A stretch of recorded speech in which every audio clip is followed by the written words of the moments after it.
The Lord be with you. And also with you. Also with you. This morning, Victoria Barnett concludes her series, Reading the Times with Bonhoeffer, exploring the complex questions of Bonhoeffer's ties to the German resistance movement. We have greatly appreciated it. Thank you. Let us begin with a prayer. Gracious God, grant us in our doubts and uncertainties the grace to ask what you would have us to do, that the spirit of wisdom may save us from all false choices, and that in your light we may see light, and in your strength find paths that we not stumble on. Through Christ our Lord. Amen. Vicki, I have had two powerful Bonhoeffer moments in my life. The first, late at night in a college library, in 1969, the Vietnam War has deeply divided the nation. And a friend, Ted Heffernan, walks up to me with urgency.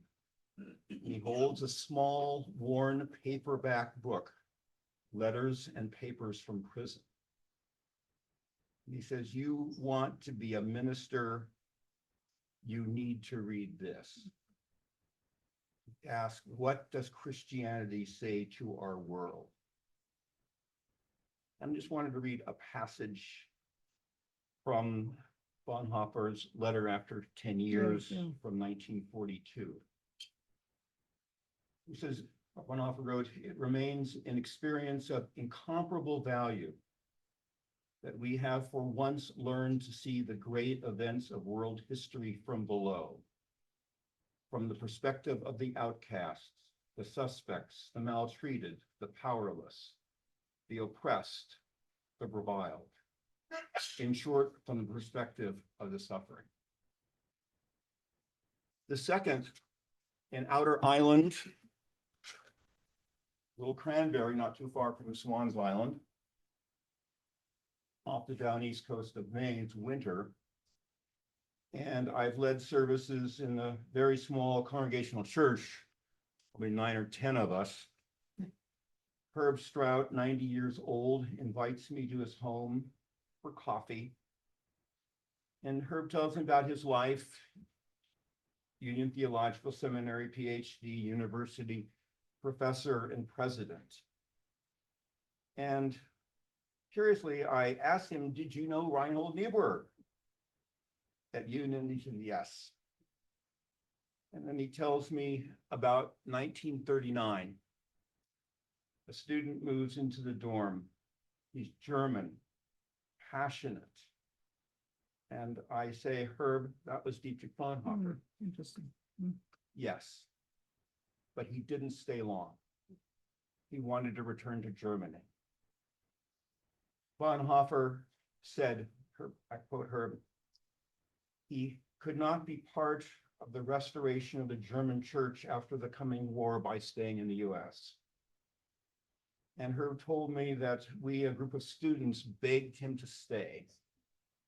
We knew the risk if he returned to Germany. And tears began to stream down the old man's face.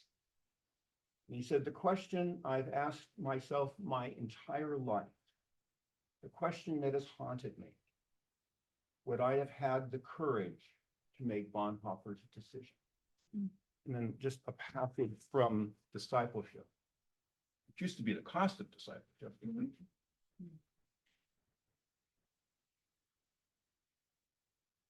The first, Christ's suffering that everyone has to experience is the call which summons us away from our attachments to this world. It is the death of the old self in the encounter with Jesus Christ. Those who enter into discipleship enter into Jesus' death. They turn their living into dying. Such has been the case from the very beginning. The cross is not the terrible end of a pious, happy life. Instead, it stands at the very beginning of community with Christ. Whenever Christ calls us, his call leads us to death.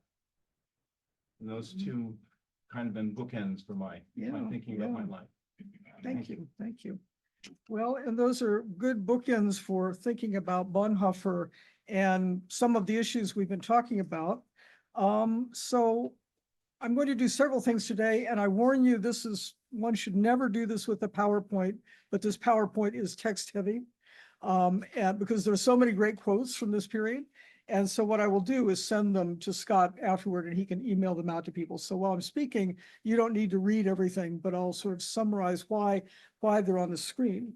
So we looked in the past 2 weeks, first at Bonhoeffer's period in 1932 as a student chaplain before the Nazis come to power, and explored 5 of his sermons during that period, which show, I think, the foundations of what Scott just read from discipleship. I mean, Bonhoeffer already has this grounding in faith, but he's also reflecting during the 1932, which was an incredibly turbulent and frightening year in Germany, reflecting both on what the church is calling him to do, but also on the challenges faced by his generation.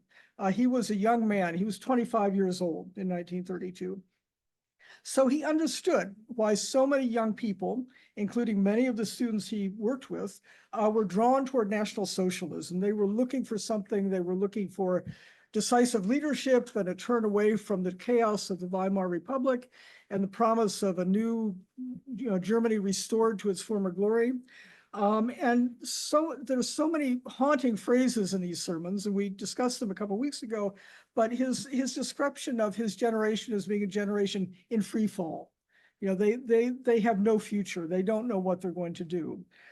He talks about the fragmentary nature of life, and this becomes a theme from the very beginning till the end in 1945, writing from prison, talking about the fragmentary nature of his life and the fact that ordinarily, and I sort of think of myself in this sense, that I have led a remarkably quiet and prosperous and predictable life. That is, I could decide to go to college. I decided what field I wanted to work in. I decided to apply for certain jobs. Bonhoeffer's generation never had that.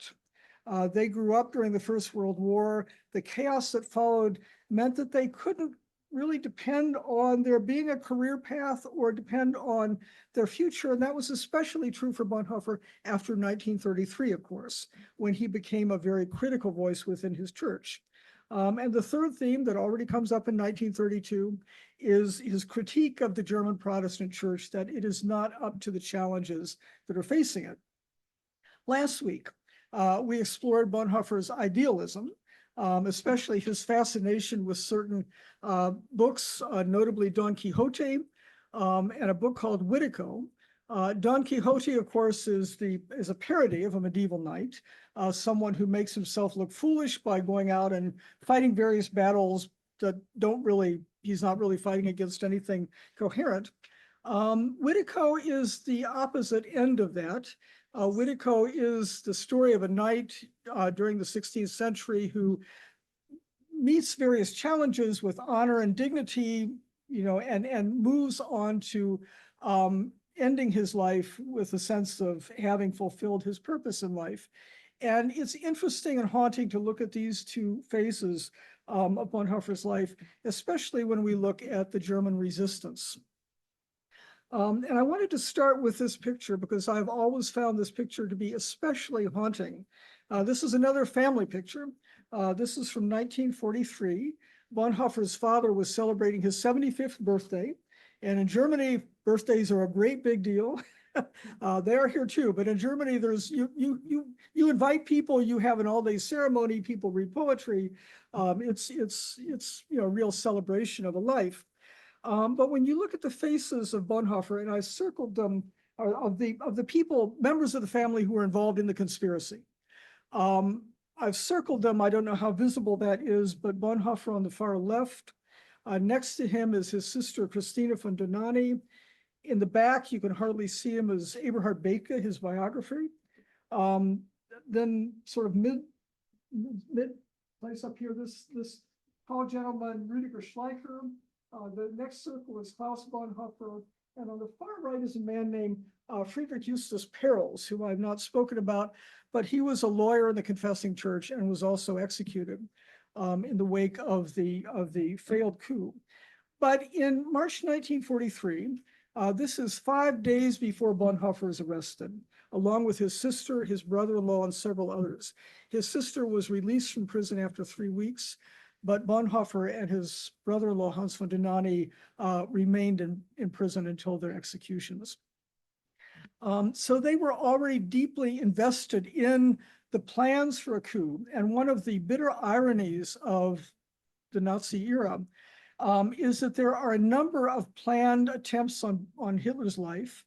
Not all of them are carried out, but there are several in the spring of 1943 in which you had leaders with access to him who were really planning to do this.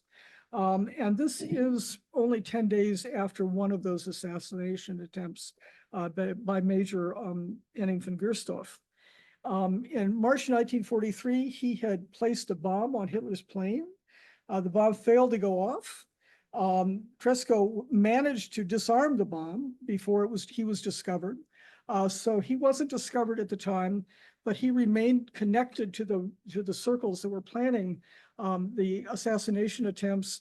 And after the failure of the coup in July 1944, he committed suicide. In April 1943, 1 month later, another officer plans a suicide mission. He's going to blow himself up. He puts explosives in his coat pockets. He's giving Hitler a tour.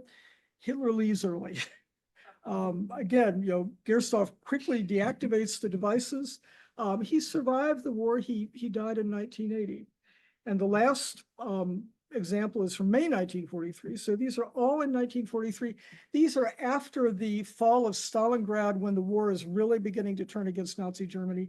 And there's a growing sense of urgency among the leading generals that they have to step in and stop what's happening. Axel von der Bussche is planning also a suicide mission. Hitler's supposed to visit the Wehrmacht headquarters in Poland. Bush is going to give him a tour. Before that night before, the Allied bombing raids went into that territory, and so Hitler canceled the trip. And that meant that this attempt was not made. Von der Bussche also survives and dies in 1993.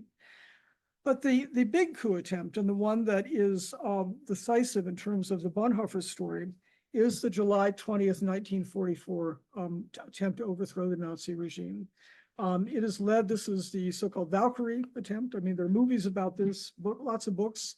I don't know if anyone has read these various books, but the two main players were Colonel Klaus von Stauffenberg on the far left of the screen, and the man next to him, Hans Oster, who was a leading general.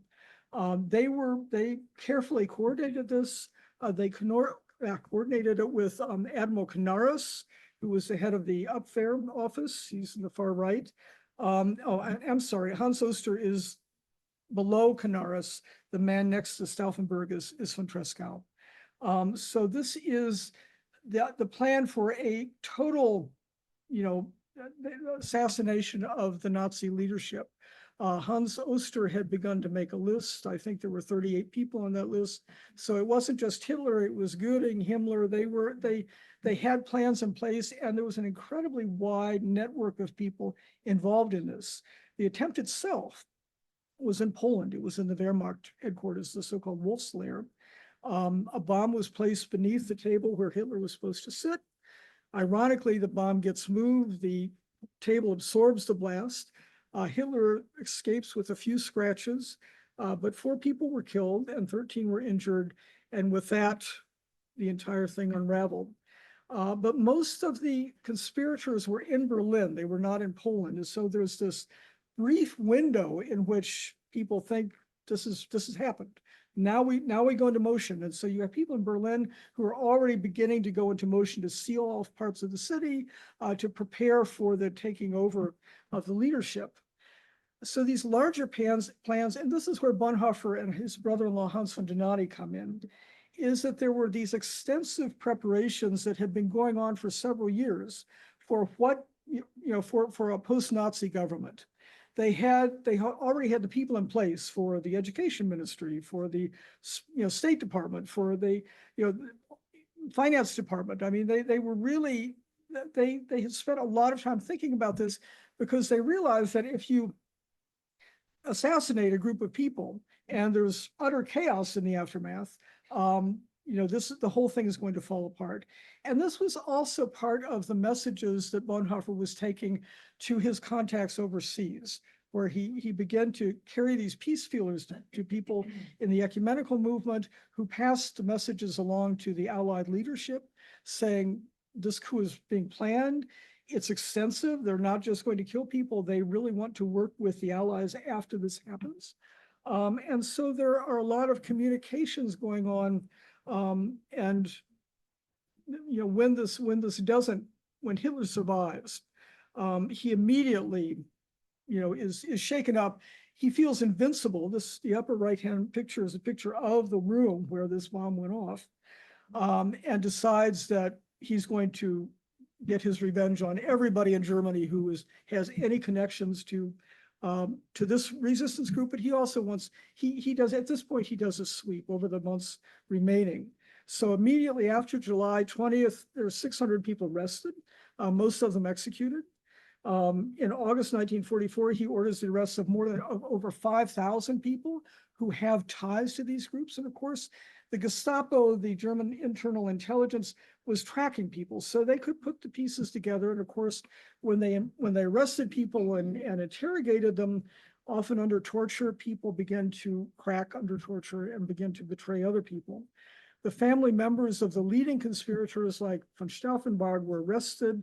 The Stauffenberg children were taken away from the family and placed in orphanages. They were not reunited with the family until after the defeat of Nazi Germany. Hans von Donati and Dietrich Bonhoeffer had been in prison since April 1943 on other charges. So their connection to this conspiracy was not immediately known. And it's, this is another one of those cases where as the dominoes fall, you just think, how did this happen? How it happened was that Klaus Bonhoeffer and Rüdiger Schleicher were arrested in early October. I don't have this on the slide, but the documents that Hans von Donati had been keeping on the crimes of the regime were discovered that same month. And with the arrest of other members of the Bonhoeffer family, the discovery of Hans von Donati's documents and betrayals of several other people who earmarked Hans von Donati in particular, their connection to the conspiracy became known. And so Dietrich Bonhoeffer was at that point moved from Tegel prison, where he had been, it was a city prison in Berlin. He was moved to the Gestapo prison in Berlin. And in February 1945, he was moved to Buchenwald. So we've talked a little bit last week. There were questions about Bonhoeffer's role in the resistance. And this is one reason why I have these statistics up there. Bonhoeffer was one of the 11,448 Germans. So he's not one of the people laying the bomb. He's not even immediately tied to these resistance circles in a way that the Gestapo could track him. And so his role in the resistance was not so much to plan things. It certainly wasn't to carry it out, but he was appointed to take these peace feelers to Allied diplomats to let them know what was happening. He also had ties to the different resistance circles throughout Germany, both political circles as well as church circles. And one of the things that he was doing was carrying messages secretly between different groups and saying, this is what this person is doing, this is what this circle is doing, this is what I've learned overseas. But an interesting case study that kind of exemplifies this role was the so-called Freiburg Circle, which was a circle of mostly professors in Freiburg at the university, both Protestants and Catholics. They were economists, they were sociologists, they were lawyers. And the Freiburg Circle created the so-called Freiburg Memorandum, which was a highly detailed plan for the aftermath of the coup. So they laid out how the government was going to function, who was doing what, who was stepping in. After the war, they decided to call themselves the Bonhoeffer Circle for obvious reasons. But it's not clear that Bonhoeffer ever met with them directly. This is one of these interesting things that he knows about things, he's passing messages along. In addition to that, however, and this is, I would say, where Bonhoeffer's intellectual and spiritual energy is going during this period. He writes a number of think pieces on church-state relations, on democracy, on the future of the church. Several of the documents that he wrote, I've sort of indicated here, an interesting short essay called "What Does It Mean to Tell the Truth?" in August 1943. The direct result of his being under interrogation and lying to protect people. But talking about what it means to tell the truth in this kind of context. He also drafts a church announcement, including a confession of guilt for after the coup. He drafts a proposal for church reorganization after the coup. And he writes and comments on a broader series of essays that are circulating from people in Great Britain, from people in Switzerland, about how the European churches should reestablish civil society, not just in Germany, but across Europe, because there's a growing realization among church leaders throughout the world that this can't be like the aftermath of the First World War. Something else has to be done. And the churches at that point see themselves as really having a central responsibility for reestablishing ties, for supporting civil society in Germany. And some of this, ends up being part of the foundation of the American military government after 1945 and the Marshall Plan. I mean, there are people involved in this who then begin to move in these networks. As I mentioned to Scott, these pieces are not in Letters and Papers from Prison. There's another book in the Bonhoeffer Works, volume 16, which covers the same period. And the prison letters are one body of literature that I think give us a much more personal glimpse of Bonhoeffer. Volume 16 is the documentation on his arrest and that of the other people, as well as these think pieces. So it's sort of looking at his role in the resistance. And unfortunately, it's one of these big books, not available in paperback. I don't know what the cost is right now, but that's where that stuff is. And I mention that because people often think only of Letters and Papers, but there are these other things that are crucial. So in terms of Bonhoeffer and Donati's role, and these two gentlemen go together. Donati had married Bonhoeffer's sister Christina in the 1920s. As I mentioned a couple of weeks ago, he was a lawyer in the Ministry of Justice, decided to stay in the German civil service even after the Nazis came to power. Began secretly to help people, and he also began to keep a record of what he considered to be Nazi crimes and abuses of power. He starts that in 1933. So by 1945, he's got a very long list of documents, or by the time he's imprisoned in 1943. He had risen to a very high rank in the Justice Ministry. He was really the second after Franz Gertner. So he has contacts across the Nazi government, and he knows the people who are really thinking about overthrowing the government. And so he's one of the major figures in the resistance, even though he's not one of the generals.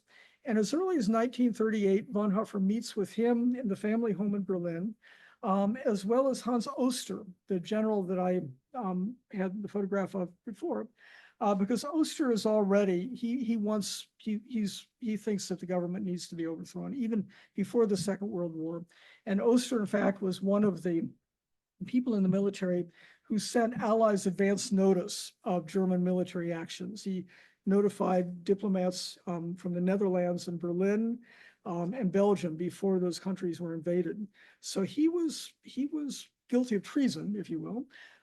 But he was also one of these high-ranking figures who really came to rely a great deal, I would say, on Bonhoeffer's wisdom. Oster was the son of a Protestant minister.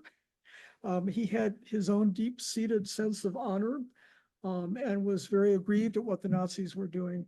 And so Bonhoeffer, the relationship between Bonhoeffer, Donati, and Oster is central to this story. So, Bonhoeffer's Donani's role is he's documenting the Nazi crimes. He has these extensive ties to both military leaders and civil servants. So he begins to coordinate, he knows about the intended, the plans as they're developing for the overthrow of the regime, but he's also coordinating that with the civil groups who are thinking about what a post-Nazi Germany might look like. And he was one of the key people in coordinating the immediate aftermath of the coup before he was arrested in April 1943. Bonhoeffer, I would say, was in many ways a chaplain to some of the resistance figures. He was also developing and reflecting on plans for Germany's future, including the acknowledgement of accountability and guilt. And then, of course, he remained a theologian who cared about his church and cared about the moral center of Germany. And so he began to write extensively about responsibility, about guilt, continued to explore his own faith during this period in which it was sorely tested, and his vision for the future of Christianity. And if you're familiar with Letters and Papers, a lot of that material is in there. But before his imprisonment, he also, as I said, was kind of a chaplain and had conversations with some of the other Christians, especially confessing Christians who found their way into the resistance.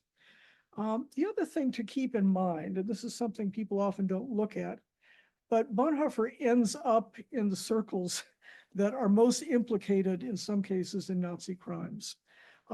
These were people, as I described last week, they were Nazis until they weren't. They had stayed in the regime for various reasons, but some of them out of general conviction that National Socialism offered a future for Germany.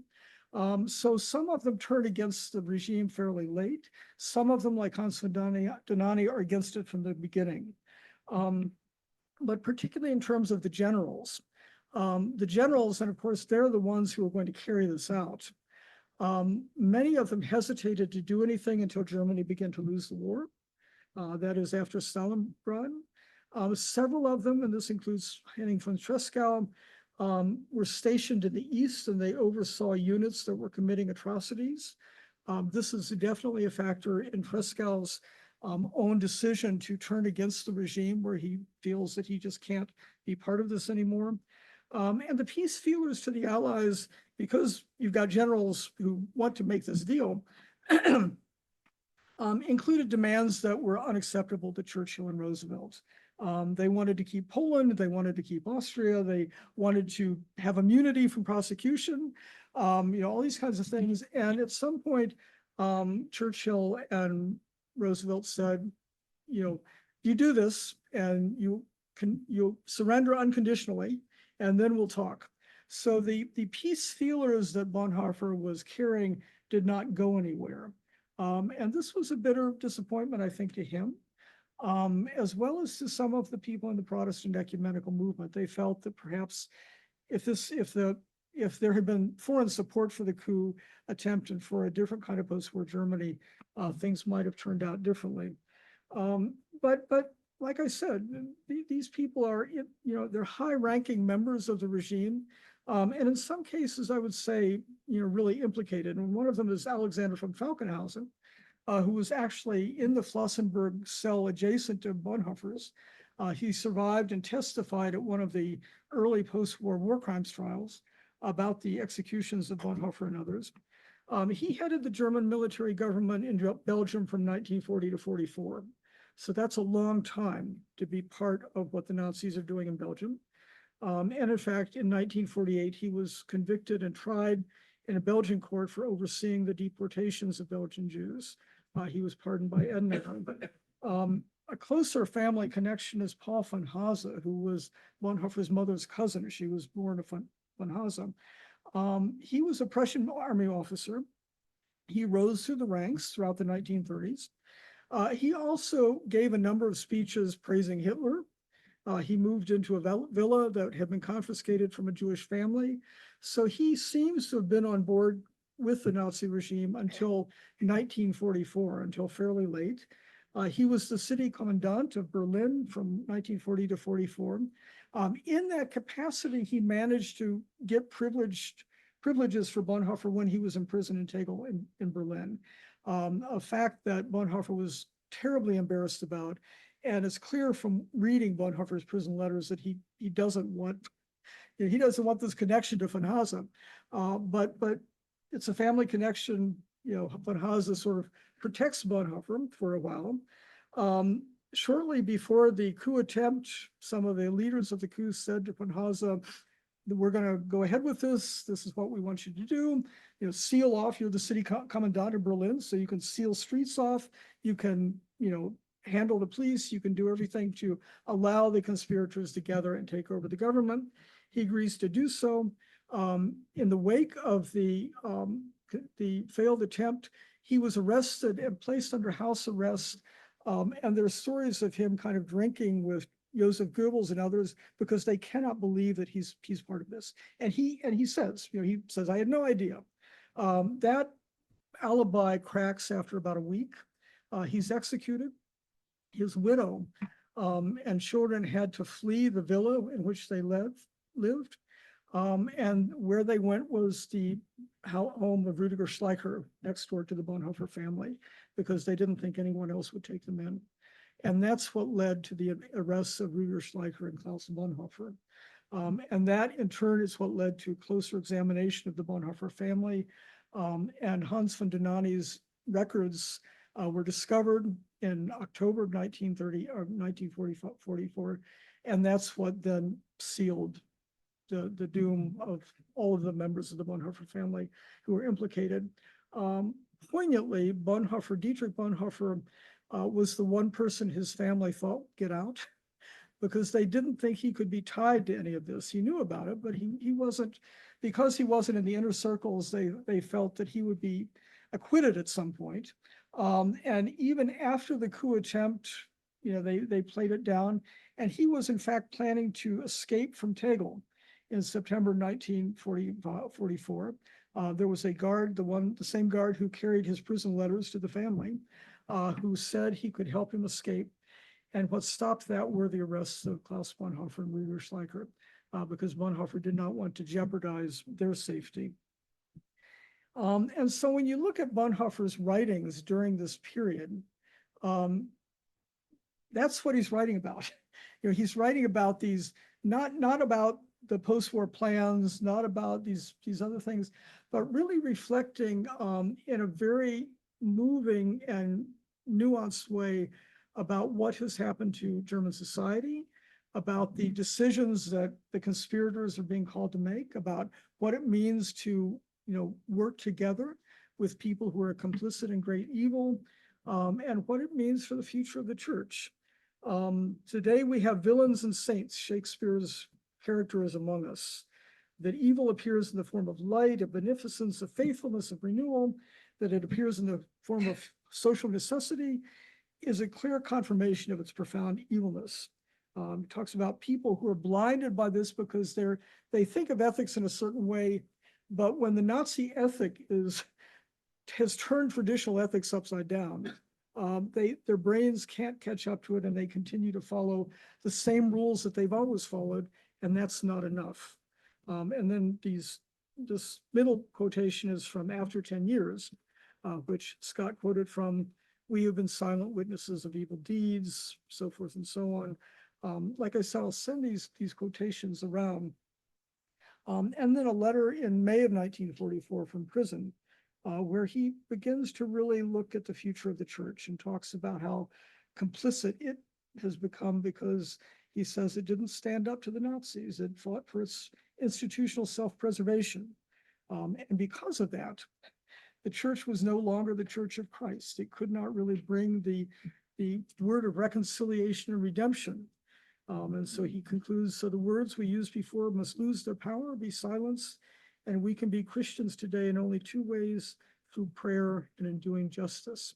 This is the beginning of his reflections on what he would come to call religionless Christianity, where he was pondering what the future of Christianity is after something like National Socialism. And he says it's going to be, he says, Christ Christ is in the world, so there will be Christianity and there will be people who follow Christ. But it's not going to look the way it did. And he says it's not, maybe it won't have the church, so it's not going to look like a religion, but it will continue to be brought, made alive, brought to life by people who are faithful. And then one of the reflections he makes, and this is in his essay After 10 Years, which Scott quoted from. And again, this is way too much text, but I'll send the copies around to people. But this is, I think, a seminal text because, so After 10 Years is a letter that he writes in December of 1942, primarily to Hans von Donati and Hans Oster. But he shares it with his family, and supposedly the family read it out loud to each other over Christmas of 1942. So this is several months before his arrest. And the title is, After 10 Years, A Reckoning, and it's after 10 years of National Socialism. What has happened to Germans, to Germany, to their culture, to their church? And this particular section, Who Stands Firm, kind of deconstructs all the early ideals that he grew up with. If you think back to his vision of the knights and people of honor and people of, conscience, these were the ideals with which he had grown up. And what he says is that these people are failing under the Nazis.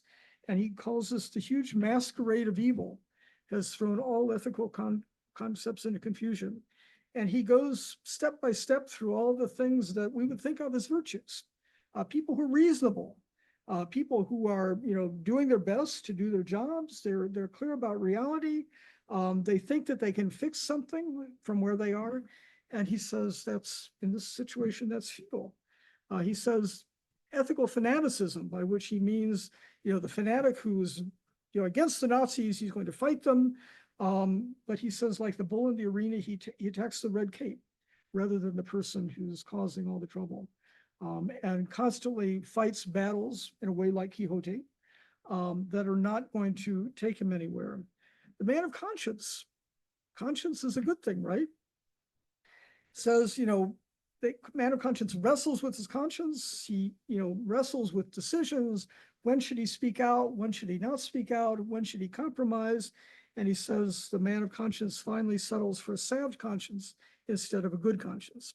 That is, he deceives his own conscience in order not to despair. Duty. Bonhoeffer is a man of duty. I mean, all of these are virtues that Bonhoeffer was raised with and which he himself tries to hold. So Nazis or German officers who are following orders are doing their duty, but what is happening to them in the process?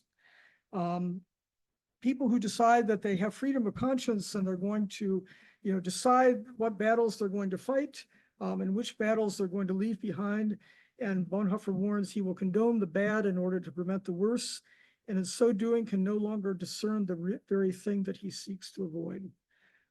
This is where the basic material of tragedy is to be found. Public virtue, or private virtue. Bonhoeffer says many Germans, and this was true, decided to retreat into their own private spheres in which they could be honest, good people, good to their family, good to their friends. The rest of society was going to hell, but they would try to stand up for what their ideals. And he says, but those people are closing their eyes and mouths to the injustice around them. And then Bonhoeffer concludes, and this is a remarkable statement of faith. At this point, he says, who stands firm?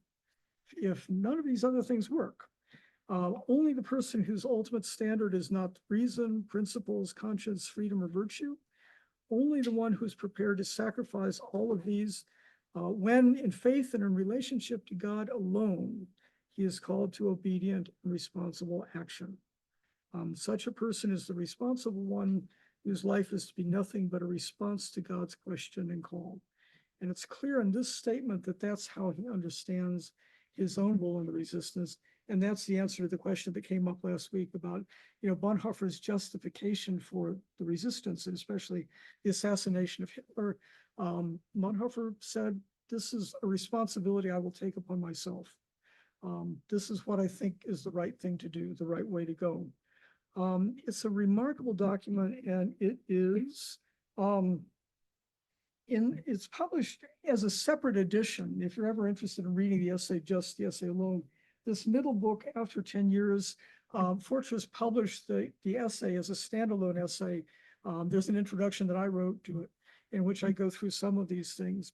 But the other two books I would really recommend if you're interested in this, of course, Letters and Papers from Prison, which Scott referenced.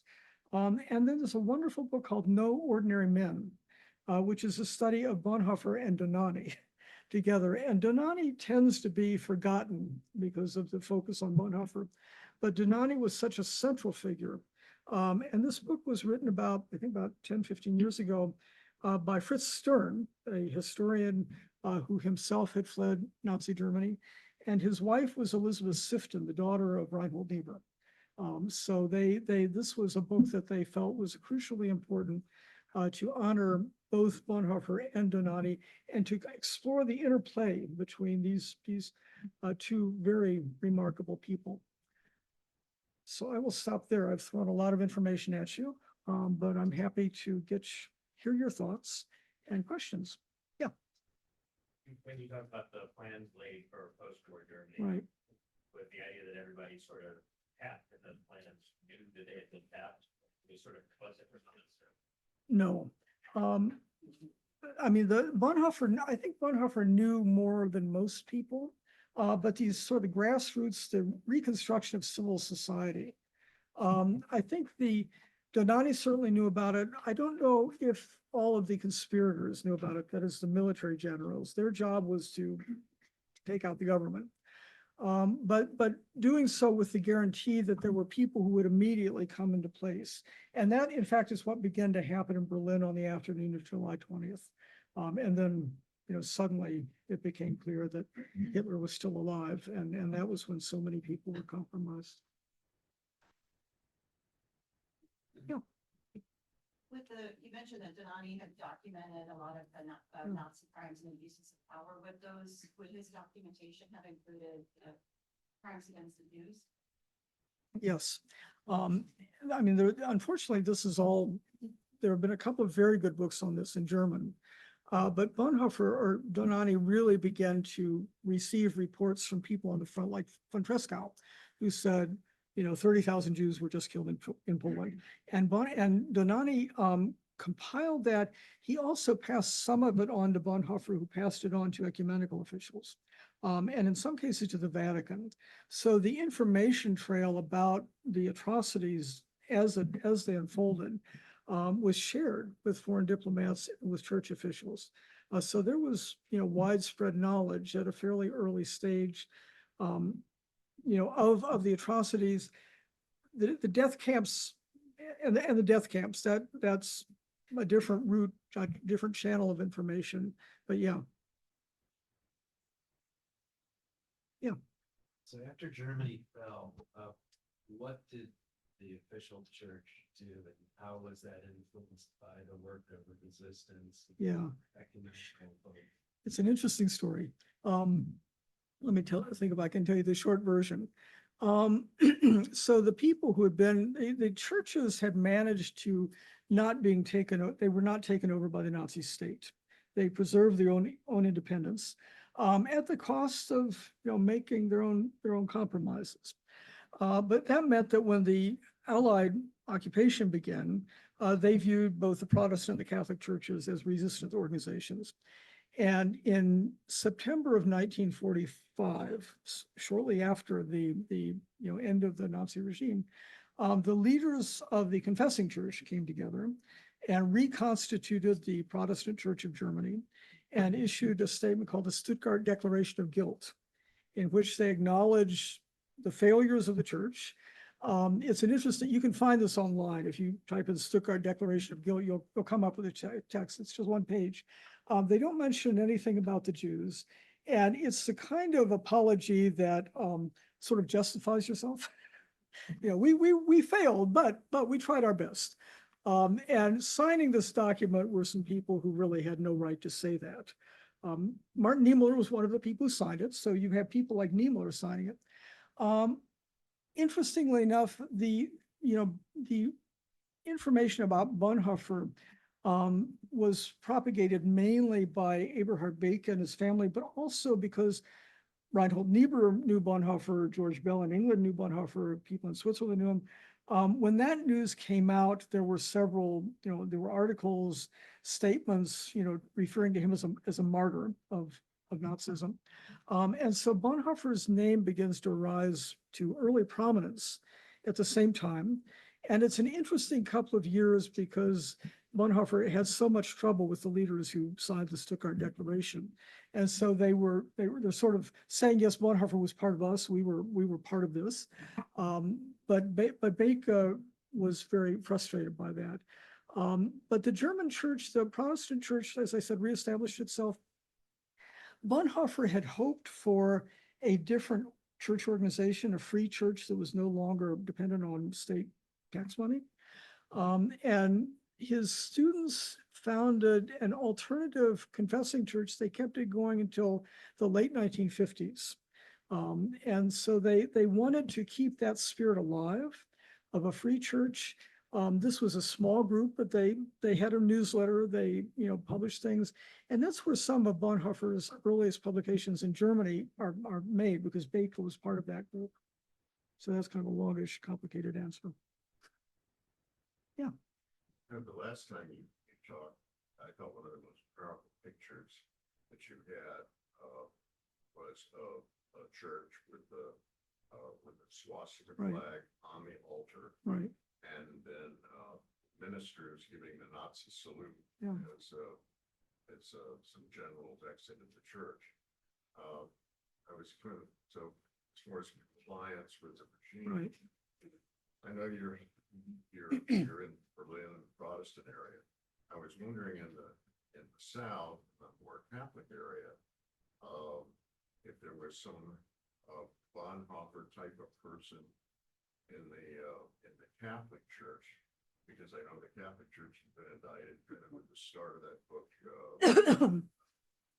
Hitler's Pope, Right. Pacelli. Right. I know he complied with the regime. Right. Is there any equivalent Bonhoeffer type figure with the Catholic? Yeah, I would say Bernhard Lichtenberg in Berlin. He was the priest at the Berlin Cathedral. And he prayed publicly for Jews, and especially after Kristallnacht. He was arrested and taken to Dachau. He died en route to Dachau. He contracted typhoid in prison. But Lichtenberg is one of the names. The Catholic Church situation was somewhat different. And across Germany, you have different regional churches and different demographics. There were parts of Germany that voted heavily for the Nazis, and that's where you find the pro-Nazi factions in the churches. There were members of the Catholic Church, priests. There were, I think, about 165 or so Catholic priests who were members of the Nazi Party, out of about 600 priests. But it's not comparable to the Protestant Church because of the size and the presence of this pro-Nazi faction within it. Yeah. What happened to the Protestant church in East Germany? Wonderful question. So East Germany, of course, is founded in 1948. The head of the East German church was Albrecht Schönherr, who was a student of Bonhoeffer's in Finkenwalde. And Schönherr really took the notion, East Germany is where Bonhoeffer's vision of a church took place, because the state wasn't going to support the church. And so Schönherr modeled his church, which he, starting in the 1950s, he said, we are the church in socialism, not the church for socialism, but we're the church in a socialist country, and we will continue to exercise our freedom. And so you have this fascinating, track right up until the fall of the Berlin Wall. And Schönherr played a decisive role for about 2 decades. He retired. I don't remember what date he retired. I was able to interview him for my first book. But nurturing that vision of church within East Germany. Yeah. So he did not actively repress the church, they just didn't. So East Germany, in the early years, during the Stalinist era, There's a lot of pressure that mounts until the Berlin Wall is built in 1961. Schönherr managed to, and this was diplomacy, basically, work out deals with the government whereby the church could be a free space. And in the late 1980s, in the period leading up to the fall of the Berlin Wall, you have churches throughout East Germany who are holding town meetings, and that's where people were protesting against the regime found a place. The charge is that because this was sort of the deals that were made with the state, that this also led to a number of people in the church who actually turned out to be informers for the East German Stasi, for the secret police. And so it's a complicated story. But it's, I mean, I was over in East Germany several times when it existed. And some of the church figures were genuinely impressive. I mean, they were really trying to navigate this situation. And when you think back to Nazi Germany, it was a very different situation where the church, the East German state was not actively going after the churches the way it was in the Nazi period. They went after political opponents, and that was the boundary. Yeah. Vicky, Yes, thank you. you're welcome. That's perfect. Vicky, how does Bonhoeffer help us read our time? Oh, well. Are there lines or, Yeah. this is all very interesting. Is there? How does that line So follow what to I our time? tried, so I thought about this when Larry asked me to come talk about this. And the things that I really highlighted this time around in terms of his idealism, his path of faith, which is there from the very beginning, but he's much more aware of it during the resistance years about, where he is meant to be and what he is meant to do. And that's in obedience to God. And the clarity, I think, and I don't know what gave him that clarity, because when you're in a totalitarian state and there are so many pressures on you and pressures on your family, to have the clarity to sort of stand back and think, okay, so this is what people are doing. This is why they're failing. And there's an underlying message here that says something about our ideals and values. And so I think, I can only answer for myself, what I'm trying to do these days is keep that in mind. I have a deeper appreciation for Bonhoeffer than I ever did before. And reading scripture, trying to stay on track, trying to get a sense of what I can do in my capacity, where I stand, to help others, to speak out when necessary. I think that's what each person of conscience needs to do. But one of the things that Bonhoeffer believed was that when you begin down a path, the door is open. So you just have to decide, what you're working toward. And that's the path you need to stay on. And to have that sense of clarity, that's one of the things that was so remarkable about him, was I think he had a growingly clear, an increasingly clear sense of clarity throughout the Nazi years of what he had to do to be a responsible human being. And he went there. Oh. We're kind of continuing this discussion next week. Yeah, We are. okay, good. And we're going to begin what I hope is going to be a series, calling it Faith and Vocation. Okay. So I'm asking Steve and Sarah and Emily Oler to tell us their Bonhoeffer moment. How has your faith impacted your vocation? How has your faith guided how you live your lives? So great, you kind of given us kind of the roadmap for that. Okay. Good. I appreciate it, and I always enjoy speaking to this particular group. So. Go in peace. Thank you very Thank you. much. Thank you.